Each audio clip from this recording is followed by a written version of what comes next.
Nothing is impossible ಅನ್ನೋದು just a fact ಅಂದ್ಕೊಂಡಿದ್ದೆ, but ಅದು ರಿಯಲ್ ಅಂತ ಈ ಇನ್ಸಿಡೆಂಟ್ ಮತ್ತೆ ಪ್ರೂಫ್ ಮಾಡಿದೆ. ಹೌದು, ಇವತ್ತು ನಾನು ಮಾತಾಡ್ತಾ ಇರೋದು ಇವತ್ತು ನಡೆದಂಥ ಒಂದು ಸ್ಪೇಸ್ ಮೆಷಿನ್ ಬಗ್ಗೆ.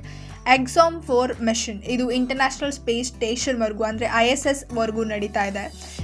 ಇದು ಇವತ್ತು ಲಾಂಚ್ ಆಯಿತು, ಅಂದರೆ June 25, 2025 12 ಗಂಟೆ ಮಧ್ಯಾಹ್ನ ಅಕಾರ್ಡಿಂಗ್ ಟು ಇಂಡಿಯನ್ ಸ್ಟ್ಯಾಂಡರ್ಡ್ ಟೈಮ್ಗೆ 7 ಬಾರಿ ಕ್ಯಾನ್ಸಲ್ ಆಗಿ ಡಿಲೇ ಆಗಿ ಇವತ್ತು ಲಾಂಚ್ ಆಗಿದೆ. ಇದು ಲಾಂಚ್ ಆಗಿದ್ದು ನಾಸಾದ ಕಿಂಡೆ ಸ್ಪೇಸ್ ಸೆಂಟರ್ ಇನ್ ಫ್ಲೋರಿಡಾಯಿಂದ ಇದು ಲಾಂಚ್ ಆಯಿತು.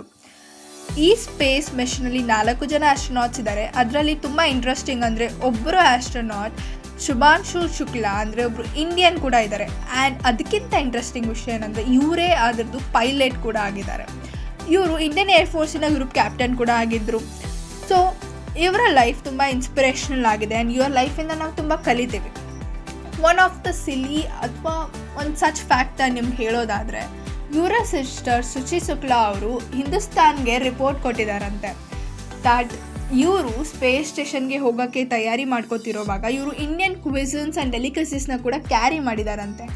ಲೈಕ್ ಮ್ಯಾಂಗೋ ಪಿಕಲ್ ಆಗಿರ್ಬೋದು, ಮೂಂಗ್ ದಾಲ್ ಆಗಿರ್ಬೋದು, ಗಾಜರ್ ಹಲ್ವಾ ಆಗಿರ್ಬೋದು, ಈ ಥರ ಇವ್ರ ಜೊತೆ ತೊಗೊಂಡು ಹೋಗಿದ್ದಾರಂತೆ. ಇವ್ರ ಉದ್ದೇಶ ಏನು, ಸ್ಪೇಸ್ನಲ್ಲಿ ಇಂಡಿಯಾದು ಕಲ್ಚರ್ ಆ್ಯಂಡ್ ಡೈವರ್ಸಿಟಿನ ಎಕ್ಸ್ಪ್ರೆಸ್ ಮಾಡಬೇಕು ಅಂತ, ಮತ್ತು ಅವರ ಆಸ್ಟ್ರೋನಾಟ್ಸ್ ಏನಿರ್ತಾರಲ್ಲ ಅವ್ರಿಗೆ ಈ ಫುಡ್ಸ್ನೆಲ್ಲ ಟೇಸ್ಟ್ ಮಾಡಿಸ್ಬೇಕು ಅಂತ.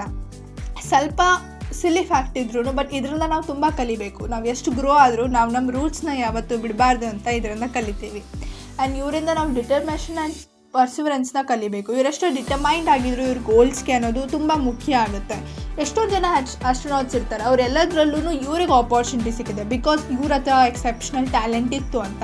ಸೊ ಹಾಗಾಗಿ ನೀವು ಕೂಡ ನಿಮ್ಮ ಗೋಲ್ಸ್ಗೆ ಡಿಟರ್ಮೈಂಡ್ ಆಗಿರಿ, ನೀವು ಕೂಡ ಎಕ್ಸೆಪ್ಷನಲ್ ಸಕ್ಸಸ್ನ ಕಾಣ್ತೀರಾ. ಸೊ ಇವರು ನಮಗೆ ಸ್ಫೂರ್ತಿ. ಸೊ ನಿಮಗೆ ಇವರಿಂದ ಏನು ಸ್ಫೂರ್ತಿ ತೊಗೊಂಡ್ರಿ ಅನ್ನೋದನ್ನ ನಮಗೆ ಕಮೆಂಟ್ ಮಾಡಿ.